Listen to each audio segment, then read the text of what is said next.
Welcome to Esalen Live, where we chat with change agents and swim deep waters in an ongoing exploration of human potential. I'm Christine Mhm. Chen.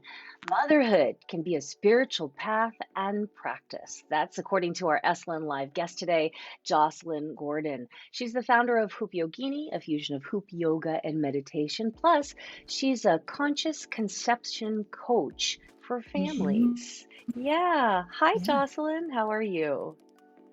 Christine, I am so happy to be with you today. I am happy to Doing meet very you finally. I've heard so many amazing things about you. Thank you for spending time with us today on Esalen Live. Thank you for the invitation. Yeah. Mhm. Let's talk about motherhood. You are a mom. You consider this a Mhm. spiritual path and also a spiritual practice. Tell us how. Yes, so I'm a mom of two amazing young queens. You can see them over there, over here, Oh, let me show ages them. 5. Yeah, there they are, ages 5 and 20. So we were all a little bit younger in that photo right there. But I consider myself a bookend parent, plus a woman on the medicine wheel of adulthood where I'm caring for the younger ones and also nurturing the elders. So it's a really specific place. It can be a lot of pressure, but there's a lot of beauty. And one of the ways I navigate this intense time is by embracing one, the power of the medicine wheel and all the different stages along the medicine wheel that speak to the life journey. And also by embracing motherhood as a sacred path, a very growth oriented path. So I personally feel that um, maybe even more so than the monks and the devotees in the caves and separating themselves from us, the man the men walking the earth right now. I feel that the power of motherhood is just a really strong catalyst for transformation, whether it be the birthing person who is growing and gestating a human life in their womb. The womb, the fundus of the womb is like well below the navel during times of non-pregnancy, and through pregnancy that the top of the womb grows to be just under the solar plexus. So on a physical level, there's this huge amount of transformation that happens to a mothering person who is actually birthing a child. Now, for the mothering person who's acquired or adopted a child, you're still growing. Your heart is expanding. You're learning how to love more. You're becoming a domestic goddess in new ways. We all, I wish I had all those arms. I don't, but I operate like I do, holding Don't we space all? for all the These days, things. we all Yes. operate that we have multiple arms and we have arms that come Yes. out of parts of our body that we couldn't even imagine now more than ever. Life is very complicated right now. Jocelyn, I It wanted to is. just ask you, like, what would we consider being a mother or motherhood? It has changed over the last several years very quickly. Mm. Can you explain the energies that might go into this definition, or do we even define it anymore? And why? Gosh, yes, I really enjoyed or appreciated that you asked me this question. How do I define motherhood? And, motherhood expands, it's inclusive of and expands beyond, again, a birthing person bringing a child into the world. I think many of us are in the mothering path where we're nurturing, we're caregivers, we're alchemists, and we're deeply nurturing the potential of the future, whether that be for our child or our family unit or our community. And when I thought about motherhood in this way, I thought about Ibu Robin Lim, who is one of my mentors. She's the founder of the Bumi Sahat midwifery clinic in Bali, Indonesia, and there is also one in the Philippines. And she is a nenek, that's the Balinese or the Indonesian word for grandmother. And in her role as Nanek, she's holding this space for the new birthing mothers, the midwives at her center, the upliftment of her community, and as well as the nurturing of her own family. So I feel very deeply that the motherhood role can be held inclusive of and beyond giving birth to a Mm. child. Um, the elements that I feel are most nurturing to the motherhood role and to the feminine are space and flow. And Mm. Ooh, Yes. pause right there Space. for a second. Jocelyn, pause right there for a Mhm, second. If you're just watching on Facebook Live, just joining us, we're with Jocelyn Gordon, mhm. who is a conscious conception coach. She's the founder of Yeah. HoopYogini, and she is talking to us about how motherhood can be a spiritual path and practice in advance of her upcoming workshop at Mhm, Esalen. Space and flow. So, in the comments, if you're appreciating what Jocelyn is saying, give her a little love. And what do you think about her identification of the energy of space and flow with motherhood? And then do mhm. you have another energy? I want to hear what you have to say as you're watching Jocelyn. So, okay, Jocelyn, continue. Space and flow. I want to just get the audience involved in this. Yes. So if we could bring in the word creator or creatress into this motherhood conversation, in my work with mothers, I find and creators is that often we are space challenged. So, when I say space, I am speaking of our geographic space, but mostly I'm thinking of our energetic space. And so, with the mothers that, high achievers or just major multitaskers, often in the conception journey, they may want to have a child, but they actually don't have much space in their life for that child. Now, I have to give a caveat because I don't know how divinity chooses who can become a mother and who cannot. That's not for me to espouse upon. I can't do that. However, um, within the motherhood journey, we need the space to cultivate a relationship with our own inner space, our own inner being, our womb space, what we may be nurturing there, our heart space, unresolved experiences, unresolved hurts, our own mother wounds, our own inner child dynamics. Uh, we need the space within our home that is our retreat space. We need the space within our lives that we can, have to for analysis, but mostly for rest. So a Mm, mother is a space holder, she's a space keeper, and what she needs to cultivate in herself is sacred space, or what the yogis call good space, so that can radiate outwards. yeah, I love that so much. Mhm. Jocelyn, can you guide us through, if there is one, a ritual or a behavior or a practice that would help us create more space? I know that's part of your upcoming workshop, but Mm, could we explore a little of that now? Like, what can we do to sure. create more Well, space? there's two. One is called, and this is a movement embodiment practice that I integrate both into HoopYogini and in my yoga practices and classes. And it's called Wingspan Hug. So it's fun, it's sweet. Yes, it's playful. And it starts with a tall spine. I love to roll the shoulders up, back, and down, and to bring the chin parallel to the earth, to take the ears back so they're in the same plane as the shoulders, and to press down into the root of the seat as you stand up through your crown towards the sky and the heavens. From here, you'll inhale and open your arms, imagining that they're like wings. So as you're doing this, you're like that baby who just came out of the womb, taking their first open arm posture. Oh, reaching into all that space. And then as you exhale, you gather. And this is a gesture of receiving as you give yourself a hug and you draw your chin towards your chest. And then again, inhale to expand. I usually do this with a very focused breath practice. And then as you exhale, you'll switch which elbow is on top and you'll give yourself a hug, draw your chin towards your chest. And then if you'd like, you can tilt forward, leaning your pelvic bowl forward, shining your heart forward. And then again, as you exhale, you'll switch which elbows on top and you'll tuck your tail, draw your chin towards your chest. Now, as you continue going at your own pace, you might notice that, hey, the expansion feels really natural to me. Or, hey, they're coming inwards and focusing inwards to reset. That feels good for me. Or perhaps you're noticing, you know what? I need to cultivate more openness. I need to practice receiving. And you might actually just stay here, shoulders relaxed, arms open, breathing into your central column, expanding into your physical and your energetic space. Hang out there if that's a space you need to cultivate. Or maybe it's getting quiet. Maybe it's setting time for yourself. Maybe it is looking within. That is your opportunity for growth. And so it's here that you'll spend some time in the hug, breathing into your front heart and your back heart,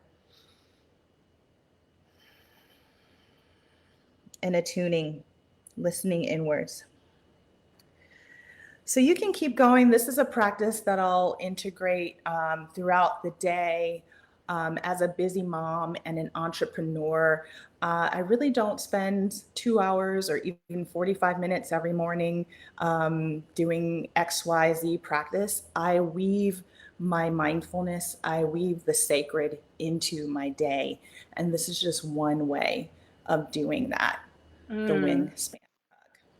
I love this one that you called it the wingspan hug because I think it Mhm. has many names because I also do this, but I've called this loving breath of joy, Oh, I love that. right? Loving breath of joy. So at home, if you liked this practice and maybe you even did it, give her a thumbs up that it just really helped you in some way. Mm. Also, I think this is really good for the Mhm. spine as well. It So speaking, is. yeah, right? Speaking of the spine, bringing up this photo that you sent me or drawing of the pelvis, such a beautiful Mhm. rendition of the pelvic bowl here. You mentioned that this has so much to do with the practices and the rituals and the spirituality of being a mom. Let's talk about this a little Mm. bit. Well, this photo, I want to acknowledge that this photo is found in my friend Tracy Stanley's book, her new book on Yoga Nidra, and I just Okay. was really touched by this picture. And so the pelvis is a container, so it's also like the weight bearing aspect of our body. For our viewers, you can place your hands on your hips and then press down into your sitting bone. Maybe touch the front of the pubic bone or the pubic symphysis where the two hemispheres of the pelvis meet in the front. Maybe even you'll connect and place some hands on your sacrum. And this is just allowing you to connect with the pelvic bowl here. So the pelvis is connected with our first and second chakras, the second chakra being like the waterways, the watery ways, acknowledging our emotions, our energy and motion. And this is also a space of creativity and our life force potential, our ability to create, not just in a reproductive way, but as we create our life. So as you can see there, there's meant to be flow, right? The hands, there's that water coming forward from the waterfall, and yet there's also this contained space. Often in a woman's life, even though our path is to receive, we're so good at like holding. We're so good at receiving, but not releasing. And often a lot of this tension is felt not just in our shoulders, but in our lower back space, in our pelvic floor, which we could say is sometimes overwhelmed or overburdened. And it is meant to be a space where we can receive through our heart blood, which creates menstrual blood. We can hold through our ability to nurture new life, and we can release through the menstrual process and our, ecstatic and embodiment practices. So, Mm. yeah. I love the way that you so beautifully describe that connection with body and spirit and practice and weaving things throughout your day because busy moms know, busy people know, anyone with smaller beings to take care of, they all know that Mhm. it's like those moments in between are the ones that you got to grab, right? Tell us a little bit Abs about this, the initiation and connection of the circle, the medicine wheel, and the hoop. This is part of the practice that you like to offer. And in tandem with this approach of motherhood as a spiritual practice, how does this weave its Mhm. way into our practices? Yes. So the circle is, it's a powerful primordial symbol. We see it everywhere. And what I love about the circle is that when we gather in circle in community, everyone present is equidistant to the center of the circle. And the center can represent whatever you would like it to represent as a practitioner, as a mother. Maybe the center is peace, maybe it's ease, maybe it's God, great spirit, maybe it's nature, maybe it's self.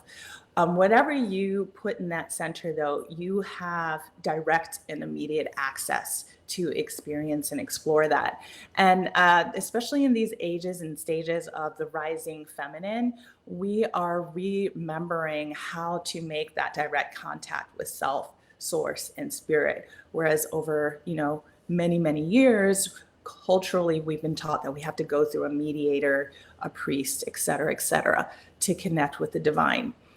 So in circle, we each remember we all have access to that sacred space, and we all reflect each other. So I'm really excited about the unique group of women that are gathering for this motherhood retreat, and how we will reflect and celebrate each other, and just by our presence help us heal and integrate. The hoop is a symbol of connection. So once we connect with our own center, we realize that everyone has that potential. We're all like little Venn diagrams where we are energetically intersecting and influencing each other. And the more we connect with our sacred center, the more we can relate to others in their sacred presence, whether or not they realize that. This And such a that's where brilliant compassion practice comes too that you've offered through the hoop to represent this. in. Describe how this Yeah, goes a little bit with HoopYogini and how the movement within sure. circles really helps us bring us back to this Venn diagram in the center. Yeah, so the hoop actually creates the physical space. So you can see yourself, you can see the circle, you can stand inside the hoop and find your center physically. And then the practice guides you into finding and embodying your center energetically. And so we use the hoop to experience flow. The hoop itself represents life's changes and challenges, what the yogis might call Shakti energy or the divine play. And in the center you find yourself is the observer, the witness consciousness, the Shiva. And I Mm. find that whether or not you use those words, the hoop will draw you in to experience that sacred centering yourself and allow you to more gracefully move through life's changes and challenges. Well, isn't that what we all want? What we all need, I would Well, say. yeah, yeah. So here's your workshop coming up Mhm, at Esalen in Big Sur, Movement, Meditation, mhm. and Motherhood, a sacred self-care immersion. I know that part of this is sitting in circle, part of this is ritual, creating one's own rituals. Can you tell us a couple more things that will happen at the workshop, Jocelyn? Sure. Well, we will explore our pelvis as again that medicine bowl, a sacred hoop, a container. We will learn how to do our own energetic hygiene practices focused on the womb, and those are inner work practices. We'll explore our values and beliefs as mothers and see if we're actually living and aligning with them in our day to day life. And if not, how can we create more authenticity and integrity so we can live intentionally? And we'll create self care strategies so that once leaving the sacred womb of Esalen, then the participants can take what they learned and bring it realistically into their household so they can really be those frequency holders and create good space within themselves. I love that. Jocelyn, tell me, I know this is for mothers, but we've said at the top that motherhood is an expansive term. Are people Mhm. who identify as men or they welcome at this workshop? For this workshop, it's more so people who were born with wombs, if I can put Okay. it that Yeah. way, and along the motherhood spectrum of considering becoming mothers, haven't been mothers, new mothers, empty nesters, single mothers, so on and so forth. Right. And here is the workshop again: movement, meditation, and motherhood, a sacred self care immersion with the beautiful, amazing, knowledgeable Jocelyn Gordon, Yeah. July 19th through 22nd. It was such a pleasure. I learned so much talking to you just for a short amount of Aw, time. Imagine what would happen in a matter of days. imagine. Imagine. It's all we do is imagine potential. Jocelyn Gordon, thank you for joining us on Esalen Live. Appreciate it. Have a beautiful day, It was so good. everyone. Peace and Bye. love. Thank you. Peace and Be love. well.